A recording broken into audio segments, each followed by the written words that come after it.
இருக்காங்க. அவன் ஒருத்தி போயிட்டு சரி என்னமா கர்நாடகா அது ஒன் சைடு லவ்க்கே பாரு. ஒன் சைடு அதுலயா இது என்ன காமெடி மாரு. இந்த ஒன் சைடு லவ் பண்ணிட்டு நாய் பல்லே வளர்க்காது. 2 டைம் பல்ல வைப்பியா செந்தில ஊதுவியா சரி நாத்தடிக்கும்.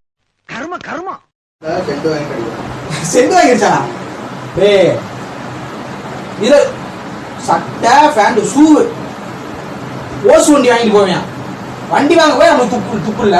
இல்ல ஓஸ் வண்டி வாங்கிட்டு போயிட்டு அவளை ஏற்றிட்டு போயிட்டு கூட்டி போட்டு வரணுமா. சரி கூட்டி போனேன்.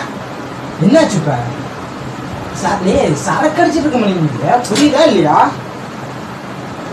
மணி கஷ்டப்பட்டு இருக்காங்க. நம்மளாம் படுத்தோம்னா வீடு ஓப்பனா தெரியும். சரியா சம்பாதிக்கணும் ஃபர்ஸ்ட். போனா போயிருக்கு. எனக்கு தாண்டா பிரேக்கப். அவ்வளோ லவ் பண்ணடா சும்மா இல்லை. காலேஜுக்கே தெரியும். அவளுக்கு தெரியாது.